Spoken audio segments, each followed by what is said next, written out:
Bien, mais je vous propose de commencer l'énigme d'aujourd'hui. Donc, trouble de la marche chez une patiente atteinte d'hirsutisme. Et donc, ceux qui ont déjà la solution du lien entre l'hirsutisme et les troubles de la marche, on les félicite d'emblée. Euh, on aura aussi un invité surprise dans la deuxième partie du séminaire. Alors, Maria Magwedash est candidate spécialiste dans le service actuellement et c'est elle qui va nous présenter le cas. Donc, le cas clinique, c'est celui d'une patiente de 65 ans qui est arrivée en consultation d'endocrinologie dans un contexte un peu de troubles digestifs et cognitifs, donc avec des douleurs postprandiales, douleurs pharyngées, hypersalivation, constipation, épigastralgie, une perte de poids et une anorexie d'après la patiente dans ce contexte, ainsi que des troubles cognitifs avec une bradypsychie, une fatigue importante et des troubles de la marche. Donc, cette patiente est connue pour une hypothyroïdie, raison pour laquelle elle est suivie en endocrinologie. Elle a des migraines, elle a de l'hirsutisme, une dépression connue et des fécalomes à répétition, ainsi qu'une des opérations pour des kystes ovariens. À l'examen clinique, à la première...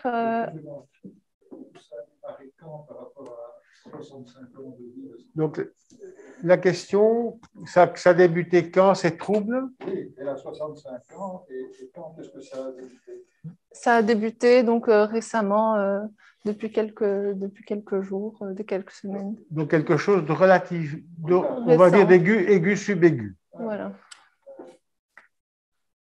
Et donc, à l'examen clinique, le 28 juillet, la patiente a des paramètres normaux, elle pèse 50 kg, pas d'adénopathie, une thyroïde non palpée, une auscultation cardio-pulmonaire normale, un abdomen souple dépressible avec un foie palpable et douloureux, pas d'œdème des membres inférieurs, un examen neurologique normal.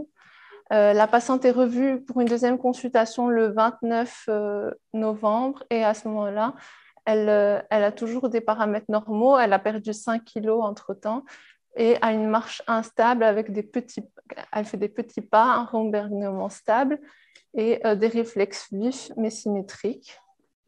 Donc, cette patiente est aussi traitée, donc, comme traitement, elle a du pentomède, effexor, trazodone, lormétazépam, séloken, L-tyroxine 125 microgrammes, androcure 25 mg par jour, Eria 0,5 comprimé, on n'a pas la dose, de la vitamine D et du Movicol. Donc, cette patiente, suite à la consultation, est hospitalisée pour un bilan un peu pour essayer de comprendre d'où viennent ces troubles cognitifs et ces troubles digestifs. Donc, on fait une prise de sang qui montre une petite insuffisance rénale, une hyperthyroïdie. Donc, suite à ça, son traitement par L-tyroxine est diminué et une carence en vitamine D qui est substituée, mais pas grand-chose de plus. OK, donc les seules anomalies, parce que c'est un petit peu petit, moi je suis plus près, je vois mieux, donc il n'y a pas de syndrome inflammatoire, il n'y a pas d'anomalie hématologique, il y a effectivement un petit peu trop d'L-tyroxine, le TSH est un peu trop basse, et puis une petite carence en vitamine D, et une parathormone un petit peu supranormale, mais avec un calcium qui est normal. Bon, c'est le genre de situation qu'on rencontre. On ne doit pas s'attendre à ce qu'une carence à 23 nanogrammes entraîne une hyperparasecondaire. Et dans ces situations-là, si ça se confirme, on peut éventuellement avoir une hyperparathyroïdie normocalcémique. Ce n'est pas à exclure, mais c'est probablement en tout cas hors contexte. Voilà. Donc, ils ont également fait un bilan gastro-entérologique. Donc, une colonoscopie avait été faite en 2019 et était normale. Ils ont fait un scanner abdominal, une gastroscopie qui ne montrait donc pas grand-chose qui pouvait expliquer ces symptômes. Et en ambulatoire, la patiente a fait une étude de la vidange gastrique avec une vidange gastrique très significativement retardée qui pourrait expliquer éventuellement ces soucis gastro-entérologiques. Pour les troubles cognitifs, un bilan neuropsychologique a été fait, donc avec un MMS normal. Et effectivement, on voit bien que chez cette patiente, on a un ralentissement idéatoire et donc ils vont conclure que ces difficultés s'inscrivent a priori sur un fond de dépression chronique de longue date. Donc, il faut savoir. Donc, à la fois ralenti de l'estomac et ralenti cognitivement. C'est ça. Là aussi, je ne vois pas d'emblée un rapport entre les deux. Oui, voilà. Donc, je ne sais pas si vous avez des idées. Du coup, voilà. Alors, voilà. Et donc, il faut savoir. Et il n'y a pas de. Et l'examen neuro ne montre pas de déficit moteur ou quoi que ce soit. Donc, l'examen, à part le cognitif, il n'y a rien de particulier. Oui, juste si ce n'est quand même qu'elle est des instable. troubles de la marche, voilà, et qu'elle fait de petits pas, mais le Romberg restait stable. Et le neurologue attribue les troubles de la marche à quoi? Malheureusement, cette personne n'a pas eu d'avis neuro. Elle n'a pas encore avis. Non. OK. Bon. Et donc, il faut. Il y a des remarques Non, moi, je suis un peu surpris parce que dans l'examen physique du mois de juillet, on parle d'un foie augmenté de volume douloureux, mais après ça, il n'y a plus rien pendant 4 mois. Et par contre, le scanner fait au mois d'août, lui, par contre, disait qu'il n'y avait pas d'anomalie. Ça, c'est une chose. Et l'autre chose, c'est que elle a un score MMSE qui est à 29 sur 30. Et donc, enfin, je ne vois pas comment ça évolue dans le temps. Il y a quand même 4 mois qui se sont écoulés. Donc, ça veut dire que pendant 4 mois, elle ne se sentait pas si inquiète ou si moche que ça. Je suis un peu surpris. Oui, donc à partir du moment où ils ont dit que c'était lié à un fond de dépression chronique, la patiente a continué à être suivie par un psychologue. Par un psychologue, c'est ça. Oui, donc elle a continué à être suivie par un psychologue. Et donc, à la première consultation, l'endocrinologue avait demandé une IRM cérébrale. Et donc, malheureusement, à cause des délais qui sont parfois très longs, l'IRM a été faite bien plus tard. Oui. OK. Et donc, voilà, en novembre, la patiente a une IRM, enfin son IRM cérébrale, et on voit effectivement que la patiente a une grosse masse tumorale, donc qui est un méningiome, avec de l'œdème périlésionnel assez important au niveau frontal.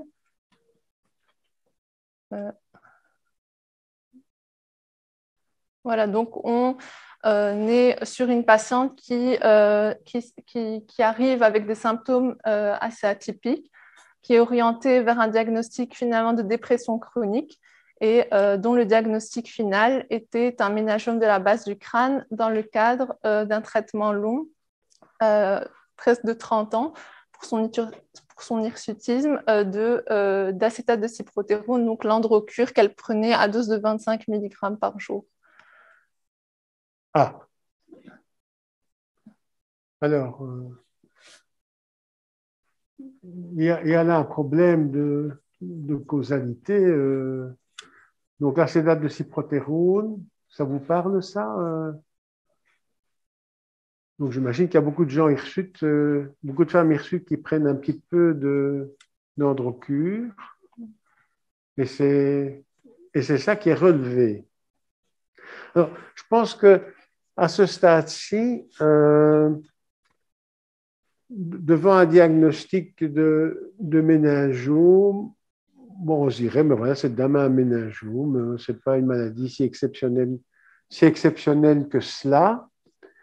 Maintenant, devant toute histoire médicale, le fait de devoir revoir soit des médicaments nouvellement prescrits ou chroniquement prescrits, ça vaut la peine. Et donc de reprendre méningiome et puis de voir un peu tous les médicaments qu'elle a reçus. Et si je dis pour méningiome, c'est vrai pour n'importe quoi. Ben la problématique de causalité, on y est en plein avec les vaccins. Hein, tous les jours, il y a quelque chose qui survient. Et puis alors, on se demande qu'est-ce qui s'est passé. Ah, mais j'ai été vacciné, docteur. Et donc, comme 90% sont vaccinés, enfin, pas à Bruxelles, mais voilà. Donc, la problématique de la causalité se pose. Donc, on veut bien te croire, a priori, mais ça demande quand même vérification. Voilà. Ouais. Donc voilà, ici, je vais vous parler dans un premier temps des méningiomes. Donc, il s'agit de tumeurs qui entourent le cerveau et la moelle épinière. La plus fréquente, c'est la plus fréquente des tumeurs cérébrales. C'est souvent une tumeur bénigne à croissance lente. Et la morbimortalité est liée surtout à la pression exercée sur les structures environnantes. Une ablation chirurgicale n'est nécessaire que pour les méningiomes symptomatiques. Donc, il faut savoir qu'on avait déjà remarqué un lien entre les méningiomes et les hormones sexuelles en général, parce qu'on avait remarqué que les femmes avaient plus de risques d'avoir des méningiomes par rapport aux hommes, qu'on retrouvait également au niveau des cellules des méningiomes de nombreux récepteurs hormonaux, que pendant la grossesse, les méningiomes avaient tendance à augmenter de taille et à diminuer de volume après l'accouchement, et qu'une contraception orale montrait également un risque d'augmentation du volume des méningiomes. Donc ici, je vais vous parler un peu des récepteurs. Donc, il existe deux types de récepteurs. Un récepteur au niveau de la membrane qui va activer un second messager et altérer donc, l'activité des enzymes sur lesquelles va venir s'accrocher donc, les amines et les polypeptides des hormones. Et un deuxième récepteur intracytoplasmique cette fois, sur lequel va venir s'accrocher les hormones stéroïdiennes, s'intégrer à l'ADN, qui va changer donc l'activité de certains gènes et altérer l'activité des enzymes. Pour exemple, pour l'acétate de cyprotérone, l'enzyme altérée sera celle qui va permettre l'activité de la testostérone, d'où son effet anti-androgène puissant. Donc ici, il s'agit de cellules de méningiome sur lesquelles on va analyser la quantité de récepteurs aux hormones. Donc le 0 représente des méningiomes où on ne trouve pas de récepteurs hormonaux, et le +3, une quantité très importante de récepteurs hormonaux. Et donc ici, on a analysé la quantité des récepteurs hormonaux sur des méningiomes pour le graphique A intracraniaux et le 2 spinaux. Et donc, on voit effectivement sur les deux graphiques qu'on a très peu de récepteurs aux œstrogènes dans les deux types de méningiomes. Donc, le bleu représente le 0. Par contre, on a beaucoup plus de récepteurs à la progestérone, et donc le mauve représentant le 3. Et voilà. Donc, la première partie va parler du lien entre l'acétate de cyprotérone et les méningiomes. Donc ici, il s'agit du premier cas qui a montré un lien entre les méningiomes et l'ACP. Donc, chez ce patient, ce qui est intéressant, c'est qu'on avait une IRM avant de débuter le traitement dans un cas d'hyperprolactinémie. Et donc, on voit qu'après avoir instauré le traitement pendant une longue période, le patient a eu un méningiome qui n'était pas présent auparavant. Voilà, il faut savoir que l'acétate de cyprotérone est un progestatif synthétique et donc à action anti-androgène puissante, que depuis 2007, on remarque qu'il y a une série de cas de méningiome intracrânien qui sont décrits chez des patients qui ont un ou plusieurs méningiomes après avoir utilisé des doses assez importantes, donc entre 25 et 100 mg par jour d'ACP pendant une longue période, donc entre 5 et 30 ans. Et comme je vous l'ai dit précédemment, la présence de récepteurs à la progestérone sur ces méningiomes soutient la plausibilité d'une association biologique entre les deux événements. Donc, sur ce troisième graphique, donc, on voit sur le A les méningiomes intracraniaux. Le C, c'est les méningiomes spinaux, c'est les mêmes graphiques que je vous ai montrés plus haut. Et le B représente les méningiomes qui ont été exposés à l'acétate de cyprotérone. Et on voit effectivement sur ce graphique, par rapport aux autres, que la quantité de récepteurs à la progestérone est beaucoup plus importante dans ce type de méningiome par rapport aux autres.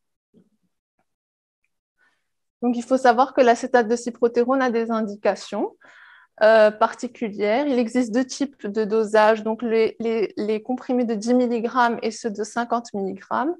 Malheureusement, dans certains pays, les comprimés de 10 mg n'existent pas, notamment en France, par exemple, ce qui va pousser donc les médecins à prescrire des doses plus importantes. les raisons pour lesquelles on prescrit l'acétate de cyprothérone en général sont l'hirsutisme, l'hyperandrogénisme sévère ou l'acné sévère.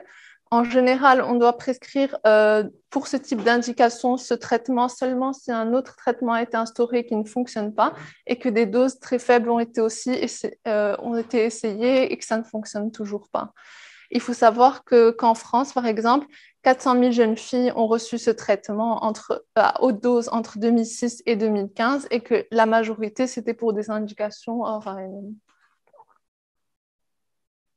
Donc ici, il s'agit de la première étude prospective qui a été faite pour montrer un peu le lien entre ces deux événements. On peut passer.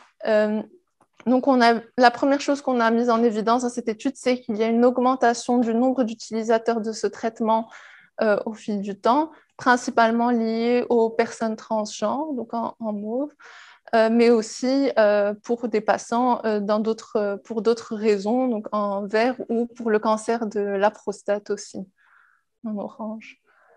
Donc, dans cette étude, ils ont sélectionné 1982 patients qui utilisaient ce traitement à haute dose, et dont 1977 utilisaient des doses cumulées entre 0,1 et 10 grammes et 781 des doses cumulées de plus de 10 grammes. Ensuite, ils les ont comparés aux personnes qui n'utilisaient pas ce traitement. Et donc, on voit au niveau de hazard ratio qu'on a 7 fois plus de chances d'avoir des méningiomes lorsqu'on utilise des doses entre 0,1 et 10 grammes et 19,2% de chances d'avoir plus de méningiomes lorsqu'on utilise des doses de plus de 10 grammes. Donc, ça montre bien qu'il y a un risque lié à ce traitement qui est dose dépendant. Donc, plus on augmente la dose utilisée, plus le risque est important. Non. Donc, dans la deuxième partie de l'étude, ils ont comparé les utilisateurs d'acétate de cyprothérone avec les anciens utilisateurs. Donc, c'était des personnes qui avaient arrêté depuis au moins plus d'1 an. Et on voit que le risque diminue, mais qu'il reste toujours plus important que le risque de base. Donc ici, il s'agit d'une deuxième étude prospective qui a été faite cette fois en France. Donc, dans cette étude, ils ont séparé en 2 sous-groupes. Donc, le premier, c'est les patients qui ont utilisé des doses de plus de 3 grammes après 6 mois. Et le deuxième, le groupe contrôle, c'est ceux qui ont utilisé moins de 3 grammes de doses cumulées après 6 mois. Et donc, on voit ici effectivement qu'on voit qu'il y a un risque majoré après l'utilisation de hautes doses d'ACP. Mais ce qu'on voit aussi surtout, c'est que plus les doses augmentent, plus le risque relatif augmente, ce qui montre qu'il y a vraiment un effet dose dépendant lié à ce traitement. Donc, le point fort de ces études, c'est qu'effectivement, c'est des études de cohorte prospective, donc il y a moins de risque de biais de sélection. Mais le point faible, c'est que le nombre réel d'utilisateurs d'ACP pourrait être beaucoup plus élevé parce qu'il y a beaucoup de personnes qui achètent ça en ligne et donc ça dilue l'effet un peu des utilisateurs par rapport aux non-utilisateurs. Il y a même une étude au Royaume-Uni en 2014 qui a été faite qui montre qu'un homme transsexuel sur 4 utilise cette hormone le plus souvent achetée en ligne avant de se rendre à une clinique d'identité de genre. Donc, la deuxième partie parle des caractéristiques de ces méningiomes. Donc, la première étude va comparer plusieurs caractéristiques de méningiomes en général. Et donc, il y a 2 critères qui vont ressortir et qui sont significatifs. Un, c'est qu'on remarque que les méningiomes apparaissent à des âges beaucoup plus précoces chez les patients traités par ACP. Et la deuxième chose, c'est qu'ils ont beaucoup plus de chances d'avoir des méningiomes multiples, donc 26,7% contre 6% pour les patients n'utilisant pas ce traitement. Ce qu'on remarque dans cette étude, c'est qu'ils ont comparé la localisation des méningiomes. Et donc, on voit ici que la différence est particulièrement importante. Donc, les méningiomes liés à l'ACP se situent principalement au niveau de la base du crâne, au niveau de la partie antérieure et moyenne de la base du crâne principalement par rapport aux autres méningiomes. Donc, dans la troisième partie, je vais parler de l'évolution de ces méningiomes après l'arrêt du traitement. Ici, il s'agit du premier cas décrit qui montre une régression du volume de la tumeur après l'arrêt du traitement. On peut passer à le diapo. Voilà, ici, il s'agit aussi d'un cas clinique d'une femme de 34 ans qui est arrivée pour céphalée et donc chez qui on a fait une IRM qui montrait qu'elle avait un méningiome frontal. Cette dame prenait effectivement de l'acétate de cyprotéone depuis 9 ans à dose élevée. Et on voit bien sur le graphique en bas que la taille diminue et régresse de volume 6 mois, 1 an, 2 ans et même 4 ans après l'arrêt du traitement, d'où l'importance d'arrêter. Et donc, ici, je vais vous parler d'une étude qui va comparer... qui va permettre de parler de comment les méningiomes liés à l'ACP sont pris en charge. Donc, on voit sur le graphique A que, effectivement, comme je vous ai dit au tout début, que le nombre de personnes qui utilisent ce traitement augmente au fil du temps. Mais on voit aussi sur le graphique C que le nombre de patients qui arrêtent le traitement après la découverte d'un méningiome augmente aussi, ce qui peut nous faire comprendre que les médecins sont de plus en plus conscients de ce risque lié à ce traitement. Le graphique D montre que la prise en charge chirurgicale diminue et le E montre que la prise en charge conservatrice par suivi par IRM augmente. Et donc, ça montre aussi que les médecins sont de plus en plus conscients du fait que les tumeurs peuvent régresser après l'arrêt de ce traitement. Donc, cette étude a comparé donc, les méningiomes pour lesquels on a arrêté le traitement et qui ont évolué de manière différente. Donc, on voit qu'il y a 5% des tumeurs qui ont augmenté de volume, 67,8 qui sont restés stables et 29,1 quand même qui ont diminué de volume après l'arrêt du traitement. Et donc ici, dans cette étude, ils vont comparer des cas cliniques qui ont plusieurs méningiomes dont l'évolution sera différente pour la même personne. Donc on voit ici, principalement pour les cas B, C et D, qu'ils ont tous les trois deux méningiomes qui vont évoluer de manière différente après l'arrêt. Donc il y a un méningiome qui va continuer à grossir alors que l'autre va diminuer de volume. Donc, on peut en conclure que la plupart des tumeurs vont se stabiliser ou même régresser de taille, mais qu'il reste cependant quelques exceptions qui, elles, et donc ces masses vont continuer à augmenter de taille, d'où l'importance d'un suivi attentif et prolongé.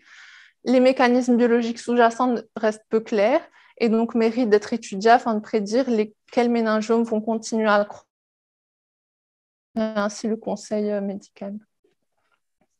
Donc, pour cette dernière partie, je vais vous parler un peu du paysage moléculaire de ces méningiomes liés au progestatif.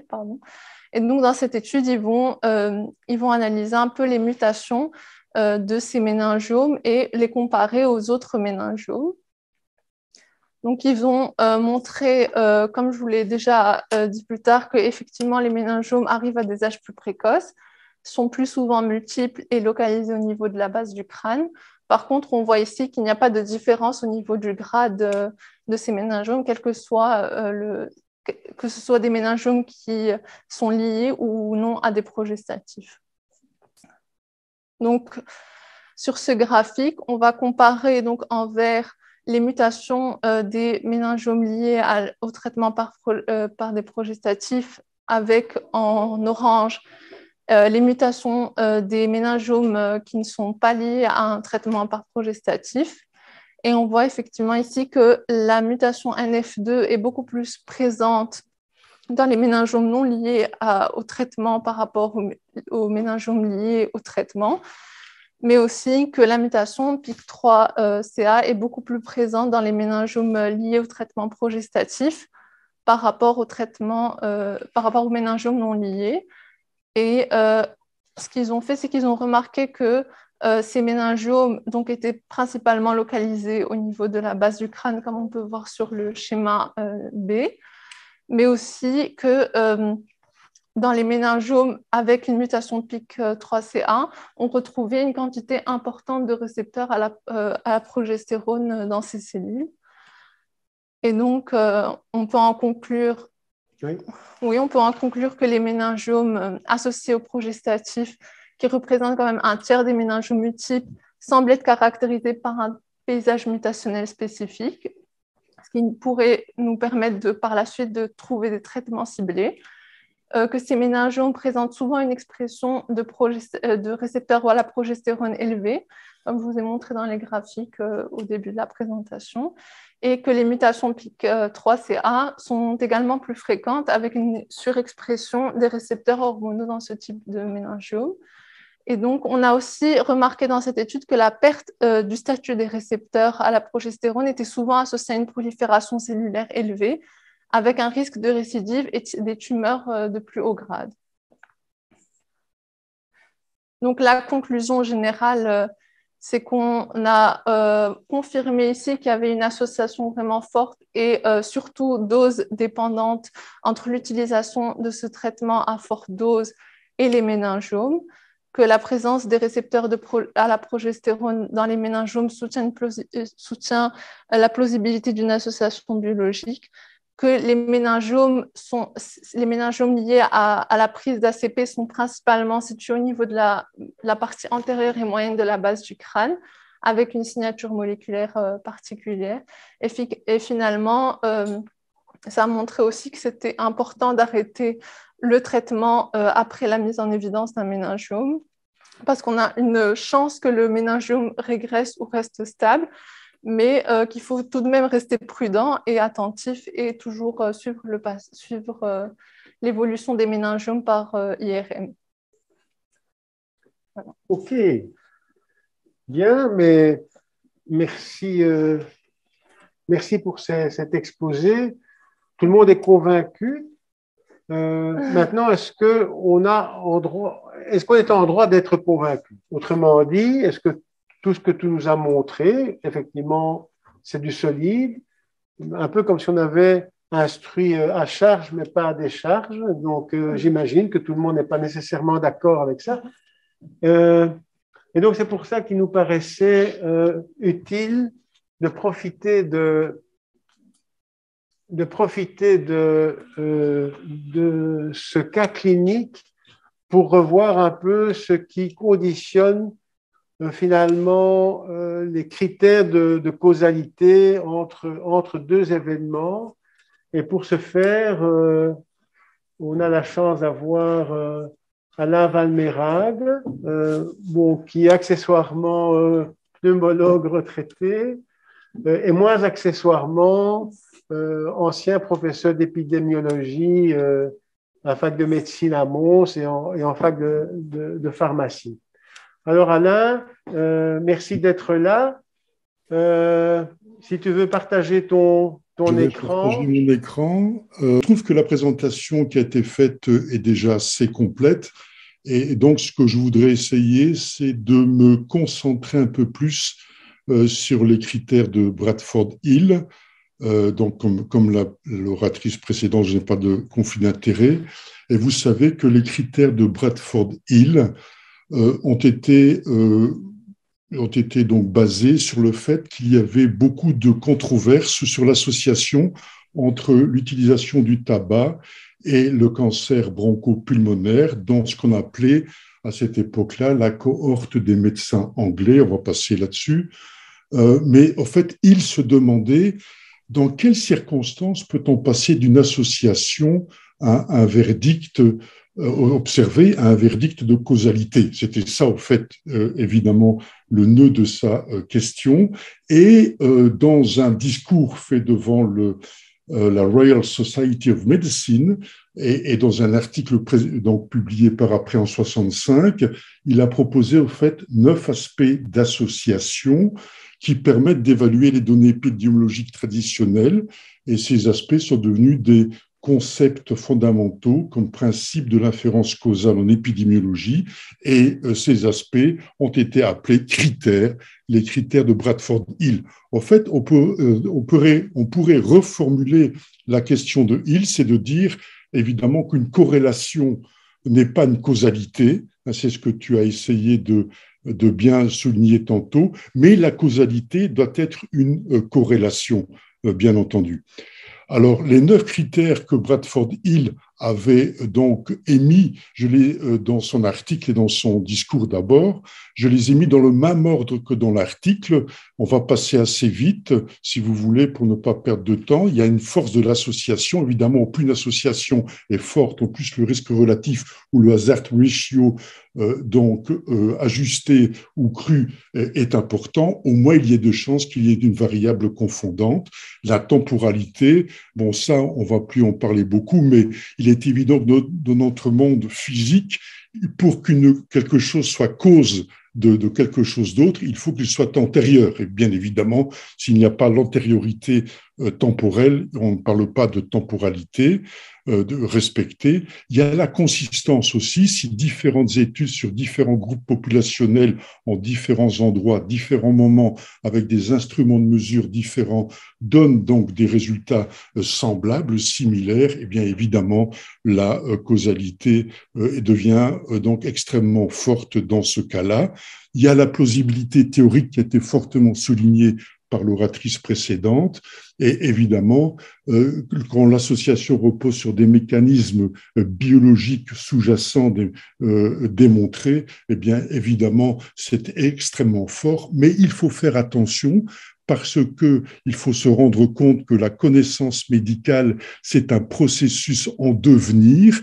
Et comme dans le tabac, je vous signale donc, je vous rappelle que le rôle du P53, qu'on a d'abord défini comme un oncogène, mais qui en fait est un proto-oncogène et qui même protège lorsqu'il n'est pas muté, eh bien, ça a été découvert en 1995-1996 et l'étude donc sur le tabac et le cancer bronchopulmonaire était donc évidemment terminée dans les années 60.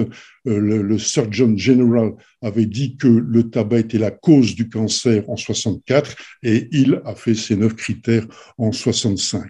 Le 5e critère, c'est la cohérence. C'est une interprétation de cause à effet qui apparaît plus claire lorsque les associations que l'on observe donc dans la littérature ne sont pas en contradiction avec les connaissances qui concernent spécifiquement l'histoire naturelle et la biologie donc de la maladie concernée. Donc c'est un critère fort quand il est présent. La spécificité des causes, si vous voulez, ça c'est vraiment le critère le plus faible des 9. Vous savez bien que il et donc son collaborateur pensaient que le tabac était spécifiquement cause du cancer bronchopulmonaire, ce qui est faux. Et vous savez aussi bien que moi que le tabac participe à 21 pathologies chroniques chez l'être humain et participe également, en tout le moins, à 16 cancers, même s'il est extrêmement important dans le cancer bronchopulmonaire, le cancer stomatologique, dans les cancers ORL, bien évidemment. La relation dose-effet a été relevée par l'oratrice précédente, et là, c'est extrêmement important lorsqu'il y a une relation dose-effet. On parle alors de relation dose-effet monotone, c'est-à-dire plus ou moins linéaire, c'est-à-dire une relation qui n'est pas comme les perturbateurs endocriniens qui présentent une relation en J ou en U. Et là, pour les perturbateurs endocriniens, par exemple, c'est plus le moment donc in utero de l'exposition qui est important plus que la dose, et c'est pour ça qu'il y a cette en J ou bien en U pour les perturbateurs endocriniens et que ça nous cause évidemment des problèmes. Je ne parle pas de l'effet cocktail des perturbateurs endocriniens qui est très mal pris en ligne de compte.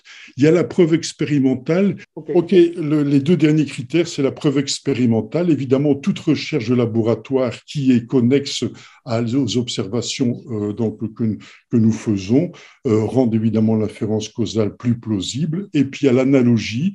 L'analogie, c'est que quand il y a des phénomènes dans un domaine donné, on peut essayer de les transposer à un autre domaine. Mais là, évidemment, je suis extrêmement suspicieux parce que ce critère numéro 9 d'analogie est extrêmement, je dirais, dépendant de la subjectivité de ceux qui font donc l'analogie. Et alors dire que parce qu'il y a d'autres cancers dans d'autres domaines, ça prouve quelque part, on peut mettre en liaison avec un autre domaine, c'est évidemment extrêmement dangereux. Alors, ce que je voulais simplement dire, c'est qu'il y a des critères statistiques et des critères de mécanismes sous-jacents. Et je pense qu'en médecine, nous devons rester donc à ces deux critères et que c'est quelque chose qui a été relativement oublié, alors que déjà Bradford Hill, ce statisticien, le meilleur statisticien probablement médical, le meilleur statisticien c'est donc Fisher, très probablement du XXe siècle en tout cas, mais le meilleur statisticien médical du XXe siècle c'est Bradford Hill. Lui déjà en 65 disait que c'est la présence simultanée de critères statistiques et de mécanismes sous-jacents qui permet de créer les deux jambes du tronc que sera la causalité. Et ça, nous avons une leçon que nous avons parfois donc oubliée. Alors, j'ai remarqué la date de naissance de Bradford Hill et le moment où il a mis ses critères. Donc, il avait 68 ans. Donc, ça montre quand même que la vie ne s'arrête pas à 65. Bon, je te laisse continuer. 91, hein, il est mort en 91, Élie, et donc ça prouve qu'il a encore, ses critères ne l'ont pas tué en tout cas. Alors, il y a, disons que dans les 9 critères de Bradford Hill, parce que vous allez voir si vous lisez des trucs, il y a parfois des auteurs qui prennent 7 critères, des auteurs qui prennent 8 critères. Il y a 5 critères qui sont considérés comme forts. C'est la force de l'association, bien évidemment, l'existence d'une relation dose-effet, comme souligné par l'oratrice précédente, qui est capitale, la consistance qui est de l'association, donc dans différentes circonstances, c'est la reproductibilité en quelque sorte, la plausibilité et la cohérence biologique. Et vous savez que parfois, la plausibilité qui dans l'article Princeps, c'était le 4e donc critère et la cohérence biologique 5e critère sont parfois donc confondus. Je vous rappelle qu'un seul critère des 9 qui est doit être nécessairement présent pour donner donc l'image de la causalité, c'est qu'il faut qu'il y ait la temporalité qui soit respectée. Il faut évidemment que la variable indépendante, c'est-à-dire l'exposition, précède évidemment la variable dépendante, c'est-à-dire donc la maladie. Sinon, bien entendu, dans notre monde physique, on ne peut pas parler de causalité, on peut parler éventuellement de causalité inverse, réverse. Je me permets juste un petit commentaire par rapport à ce dernier critère qui pourrait paraître évident, mais dans la pratique quotidienne n'est parfois pas si évident que ça. C'est-à-dire qu'on est dans une situation d'une symptomatologie qui pourrait être associée, par exemple, à la prise d'un médicament ou d'un autre phénomène, avec une série de critères que tu as soulignés, mais qu'en réinterrogeant le patient, eh bien, on constate quand même que la symptomatologie a commencé avant la prise de tel ou tel médicament. Et je pense que là, il faut vraiment se mettre en garde soi-même et de ne pas forcer la vérité avec un biais cognitif qui nous ferait conclure trop rapidement un lien de causalité. Il faut être vraiment bien prudent pour bien préciser le début de la symptomatologie par rapport à la prise en particulier d'un médicament. Et donc, cette temporalité qui paraît aller de soi quand on le dit ici, dans la pratique de tous les jours, eh bien, il faut vraiment veiller à ce qu'elle soit véritablement respectée. Je suis tout à fait d'accord avec ta remarque, Élie. C'est donc capital, hein, et ça porte d'ailleurs un nom en épidémiologie. Alors, ce que je voulais revoir, c'était les critères de Bradford Hill, qui sont donc appliqués à l'exposition prolongée de fortes doses d'acétate de cyprotérone chez la femme et le risque de méningiome. Donc, comme l'oratrice a dit, donc, ce sont surtout des comprimés donc, à 50 mg que l'on a donc en Belgique et en France. Et donc, si on va y revenir tout de suite, je vais y revenir tout de suite. Regardez, j'ai mis ensemble le critère 1, qui est la force de l'association et la relation dose-réponse monotone, parce qu'évidemment, ça va donc ensemble. L'oratrice précédente a parlé de ses études. J'ai mis 4 items. La dose cumulative pour le petit a avec les hazard ratios ajustés. Alors, ajustés, pourquoi? Parce que vous savez que l'âge et le sexe sont sont quand même extrêmement importants dans la survenue d'un méningiome. Les femmes ont quand même un hazard ratio de 2 environ, un peu plus de 2 pour le risque relatif. Donc le hazard ratio, c'est comme un risque relatif, mais on tient compte des censures dans les études, mais ça revient quasi donc au même.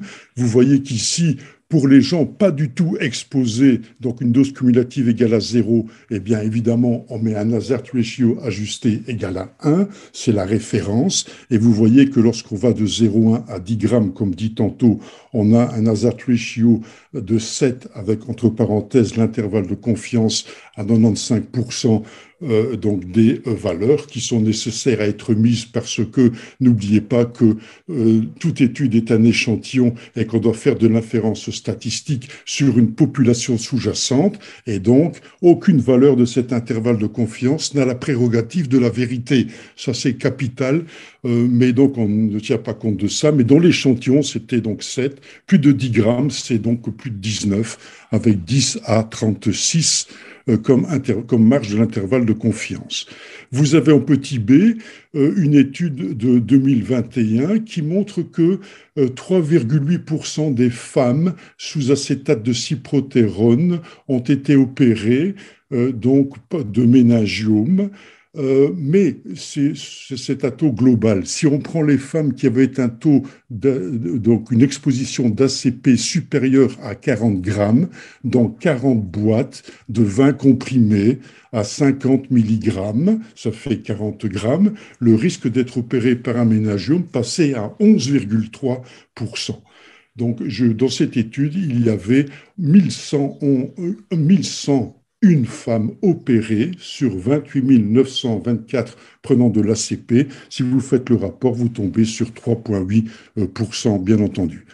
Alors, la force de l'association est toujours la relation dose-réponse. C'est cette étude très récente du British Medical Journal par l'équipe française, parce que la France est, il faut bien le dire, à la tête de ces effets, je dirais, secondaires. Donc de l'acétate de cyprotérone parce que les Français avaient donc les 100 mg qui ont été reconnus et commercialisés en 1996.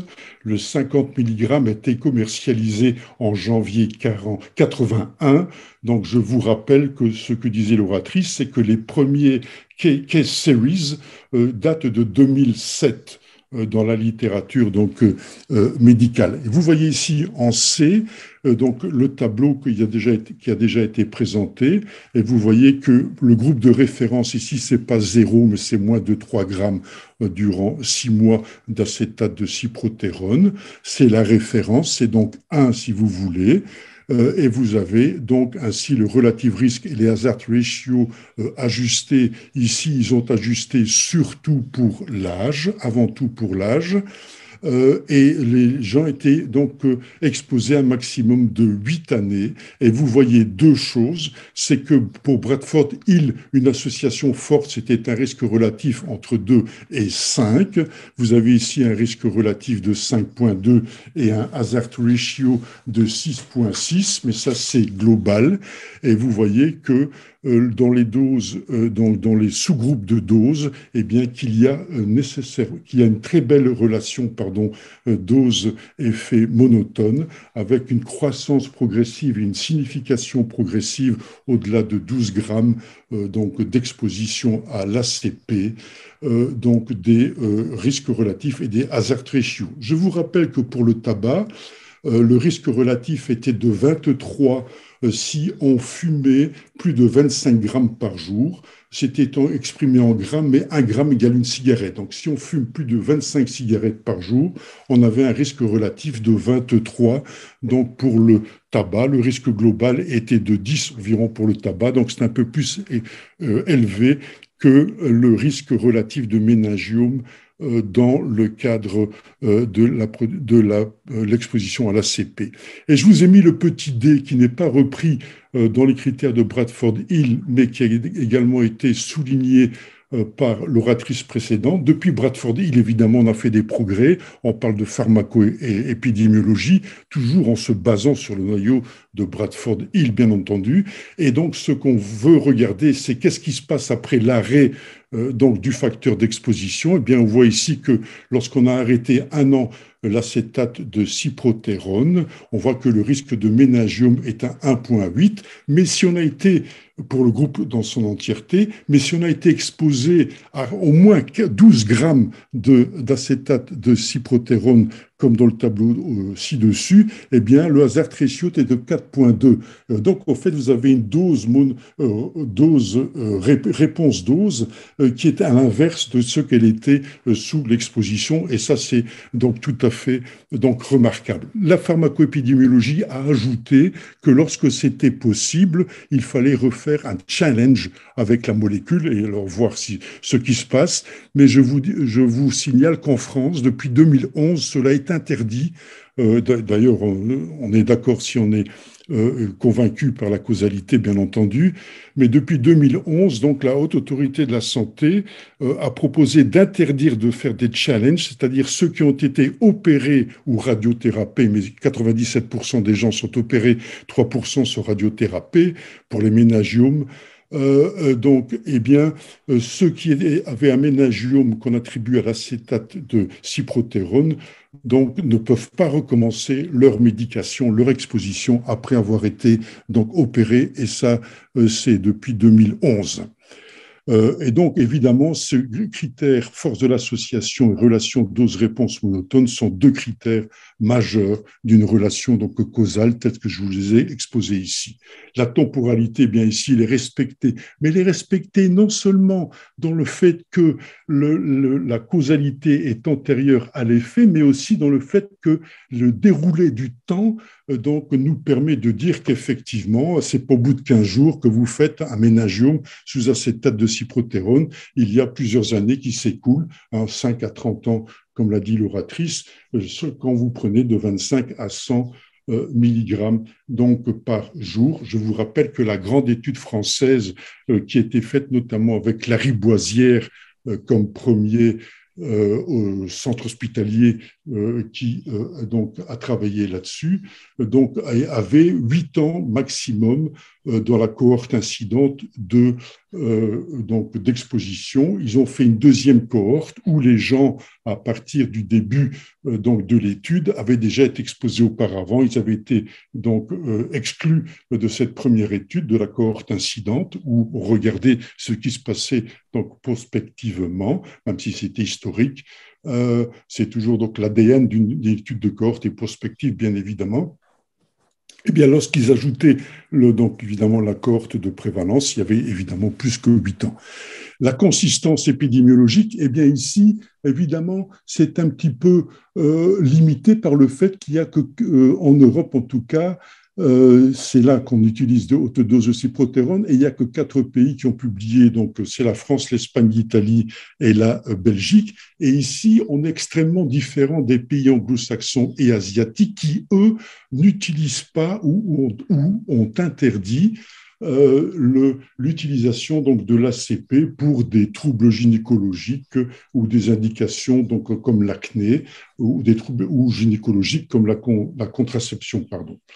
On retrouve donc des risques augmentés, comme souligné par l'oratrice depuis 2007 dans des case series, qui étaient surtout au départ donc des féminisations, donc des transgenres, des hommes qui voulaient devenir donc femmes. C'était surtout ça au départ en tout cas. Et puis il y a des études de cohorte, de plusieurs études de cohorte, et notamment la dernière de 2021 qui est la plus puissante puisqu'il y avait plus de 250 000 sujets et il y avait plus de 139 000 qui étaient exposés, c'est-à-dire qu'il y avait plus de 3 grammes, au moins 3 grammes, pardon, d'acétate de cyprotérone en 6 mois. Je dois quand même signaler, pour être donc complet et essayer d'être moral et logique dans ma démonstration, c'est qu'il y a contre le critère 3, qui est la consistance épidémiologique, qu'on vient de voir maintenant, un résultat qui est présenté comme négatif, et c'est une étude qui est cas témoin, nichée dans une cohorte et qui a été faite au Royaume-Uni.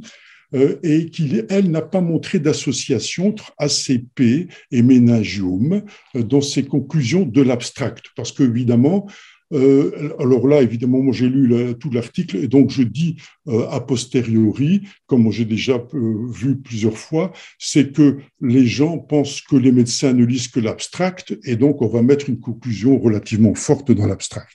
Alors j'ai deux remarques à faire par rapport à cette étude, c'est que les femmes étaient classées dans le groupe faible d'acétate de cyprotérone et quand vous regardez dans la méthodologie, il est écrit c'est-à-dire qu'elles avaient moins de 50 mg par jour. Mais vous savez que 25, c'est déjà beaucoup trop. Dans les résultats, par contre, il est noté que toutes les femmes n'avaient que 2 mg d'acétate de cyprotérone, c'est-à-dire l'équivalent d'Aphné, de Mitra, par exemple, qui a 2 mg d'acétate de cyprotérone et d'œstradiol, donc comme moyen de contraception. La deuxième remarque que je voulais faire, c'est y a-t-il conflit d'intérêts ? Parce que cette étude était sponsorisée par Bayer, qui est celui qui fait donc l'Androcure, et 2 des 4 auteurs étaient des employés donc de Bayer. Et évidemment, je suis toujours très suspicieux par rapport à ça. Et vous savez, par exemple, si on veut faire de l'analogie, que donc en termes de causalité du tabac dans le cancer bronchopulmonaire, il y a eu une désinformation extraordinaire. En 2013, j'ai eu l'occasion de lire une thèse de quelqu'un de Lyon qui avait revu toute la littérature et c'était donc tout à fait extraordinaire. Des gens ont été payés, des gens qui sont nommés sœurs, comme Doll par exemple. Il y a un article de la revue médicale de Bruxelles sur ce sujet. Eh bien, Doll a été payé pas pour le tabac, mais pour les insecticides utilisés dans la guerre du Vietnam, les oranges, j'arrive plus sur le nom, peu importe, mais enfin, donc les trucs de coloration orange. Il a reçu, je pense, 1700 livres par jour pour essayer de détourner l'attention sur la toxicité donc de ce insecticide. Alors, la plausibilité donc, théorique, comme dit tantôt, eh bien, c'est un élément de preuve important. Il y a déjà 4 décennies que l'on sait qu'il y a des récepteurs de progestérone à la surface des méningiomes. Je dois vous signaler qu'en 2018, il y a eu une étude d'une équipe de la Pitié-Salpêtrière qui a étudié, comme l'a dit notre oratrice, le profil, le paysage mutationnel des méningiomes. Ils ont pris 2 groupes, des femmes qui avaient des méningiomes sans avoir pris de l'acétate de cyprotérone et des femmes qui avaient des méningiomes sous acétate de cyprotérone. Et ils ont étudié ces méningiomes. Ils ont vu d'abord sur les résonances magnétiques que la localisation était préférentiellement donc à la base donc, du crâne et dans l'étage antérieur pour les cas de méningiome dus à l'acétate de cyprotérone et que des différences donc, concernaient une fréquence élevée de mutation PIK3CA et TRAF7 chez ceux qui étaient soumis exposés à l'ACP et une fréquence beaucoup moindre de mutations ANF2 qui, elles, sont présentes, c'est celles qui n'ont pas été soumises donc, à l'ACP. Il existe donc une forte plausibilité donc, biologique dans cette association à l'ACP, donc à forte dose, et la survenue du méningiome. Alors, la cohérence biologique, il n'y a pas de contradiction avec l'interprétation causale donc en concernant l'histoire naturelle de la maladie et la biologie. La spécificité des causes, c'est un argument faible qui, comme je vous l'ai dit tantôt dans les critères de Bradford Hill, dans la présentation des critères, donc, est donc pas importante si elle est absente.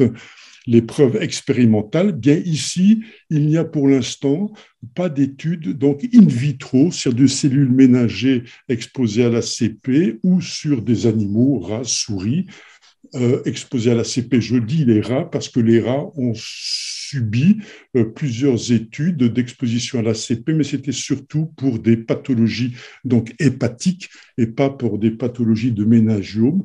Alors, je me permets de jeter en pâture 3 hypothèses. C'est que, 1, il faut longtemps pour que le méningiome apparaisse et donc c'est difficile de se jeter dessus dans un laboratoire. 2, si vous devez faire une thèse, il faudra attendre au moins 7-8 ans.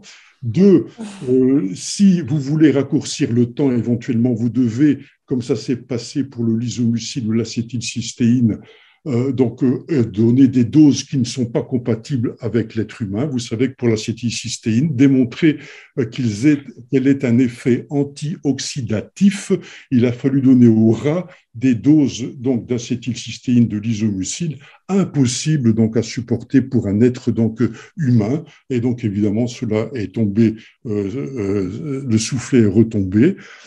Et enfin, il y a aussi peut-être troisième hypothèse que je soulève, c'est la nature histologique.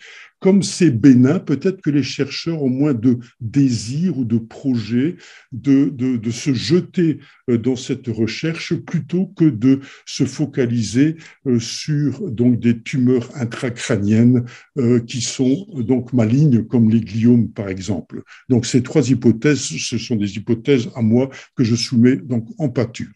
Alors l'analogie, eh bien l'acétate de cyprotérone est effectivement mitogène. Il induit des adduits d'ADN, c'est-à-dire donc des liaisons covalentes à certaines parties sur certaines bases donc de l'ADN, et de tentatives également de réparation de l'ADN dans le foie des rats, car les rats ont été beaucoup étudiés pour le niveau de leur foie.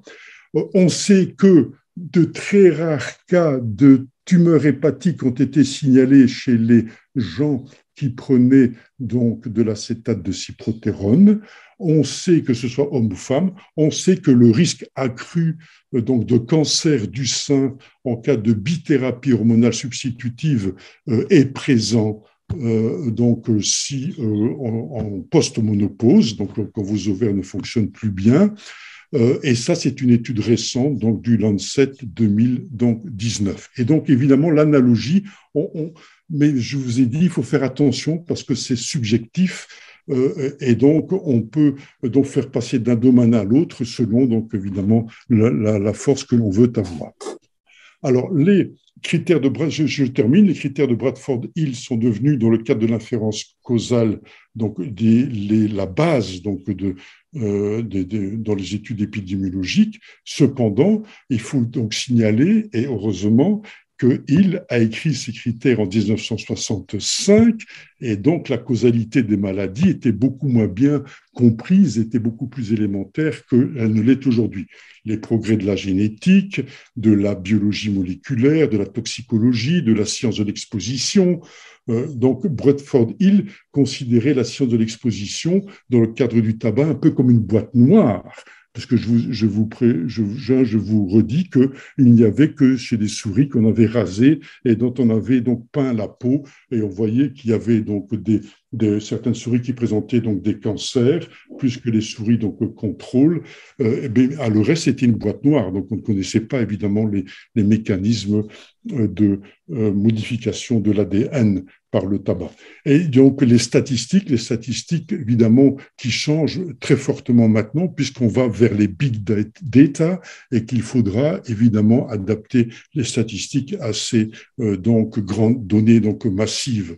Tout ça, évidemment, nous permet à nous de mieux comprendre la complexité derrière l'apparition des maladies humaines et d'affiner les critères causaux, mais toujours en se reposant sur Bradford-Hill, qui a probablement là eu un coup de génie. Mais enfin, entre nous, soit dit, il s'est basé sur ce que Hume avait déjà dit et sur 2 siècles plus tard, ce que Mill avait dit, donc au 19e siècle, mais peu importe, et ce que le Surgeon Général avait dit un an avant, peu importe, il a quand même développé cela, et il est passé à 9 critères, alors que les autres s'étaient arrêtés à 4-5 critères. Alors, en conclusion, l'évaluation moderne des 5 critères forts de Bradford-Hill donc supporte entièrement la causalité entre acétate de cyprotérone et méningiome, et je vous recommande l'avis de la commission de transparence de la Haute Autorité de la Santé en octobre 2020. Ça fait 52 pages, mais vous n'êtes pas obligé de tout lire.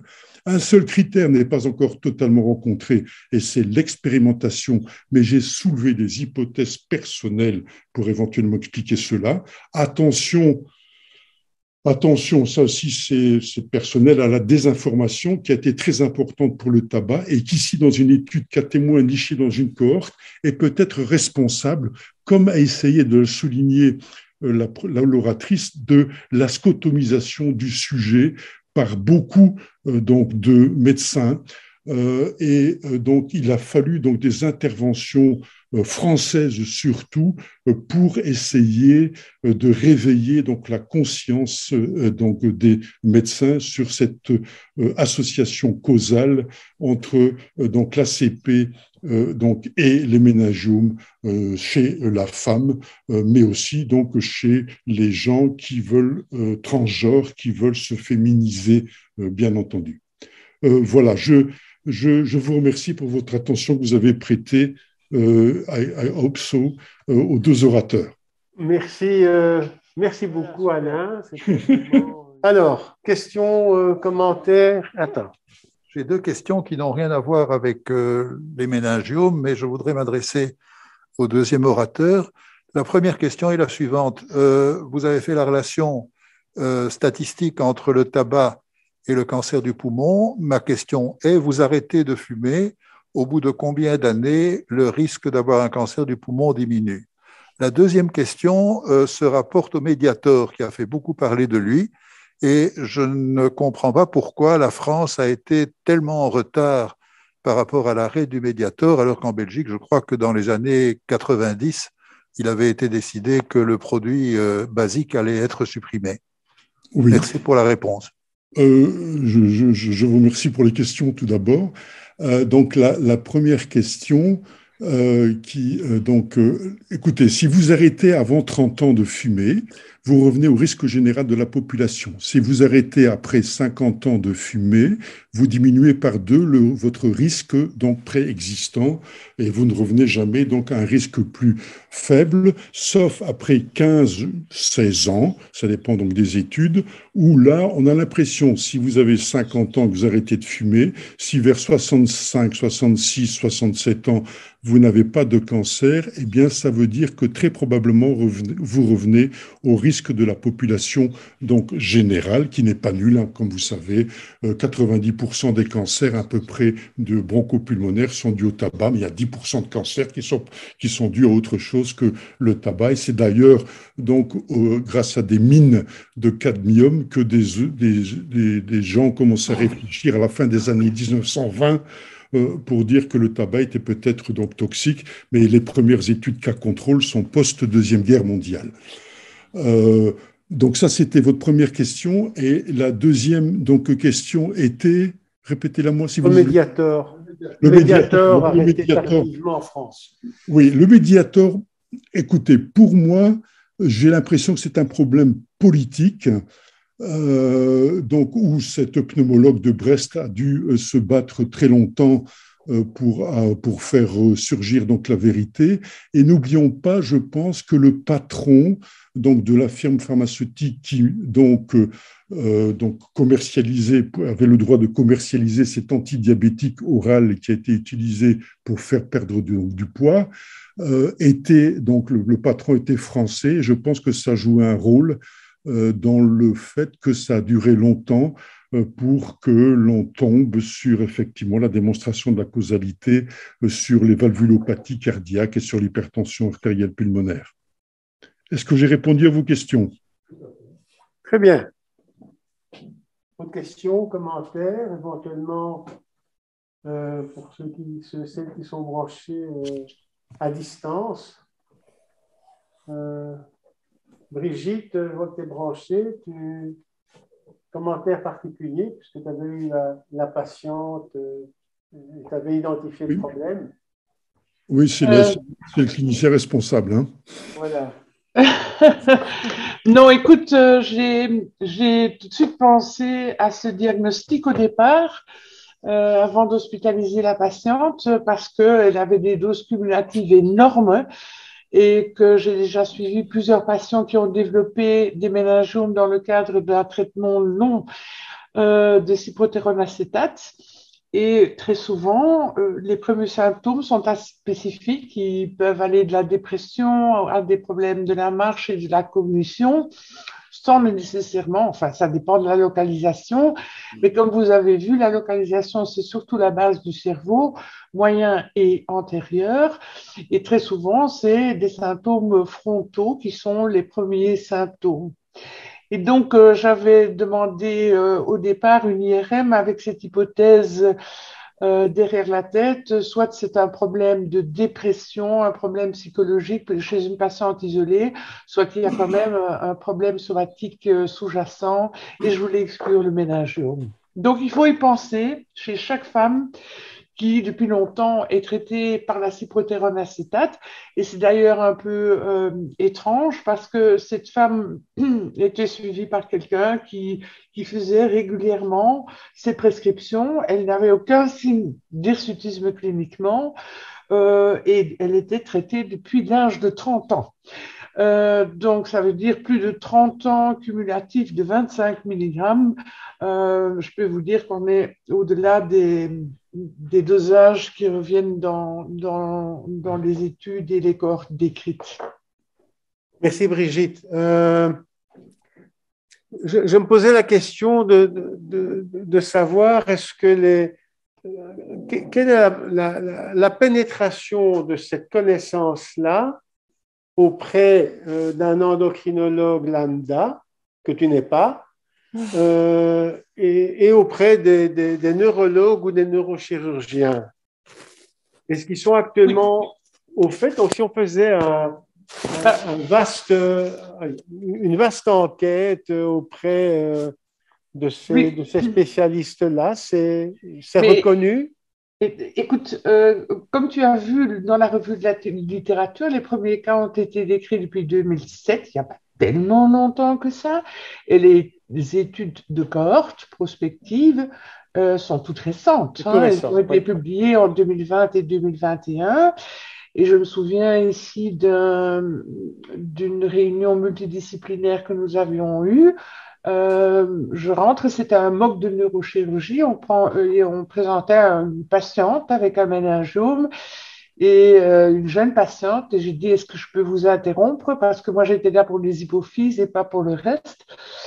Et on m'a dit, oui, ben, allez-y. Alors, je dis, qu'est-ce qu'elle prend, cette dame, comme traitement? Et donc, elle prenait de la cyprotérone acétate, 25 mg, déjà depuis 5 ans, et qu'elle continuait, qu'on n'avait pas interrompu. Et il y a de ça maintenant 4 ans. Donc, oui, évidemment, il faut suivre la littérature. Et je pense que progressivement, et surtout avec les 2 cohortes prospectives qu'on a maintenant, ces notions de danger vont finalement percer chez les endocrinologues. Enfin, je l'espère en tout cas. Oui. Allez, en avant, une note d'espoir. OK. Eh bien, merci beaucoup à notre PG qui a bien présenté le cas. Mais merci à Alain pour sa belle démonstration. Merci à Brigitte pour avoir posé le diagnostic. Et à la semaine prochaine. Bye bye. Bye bye.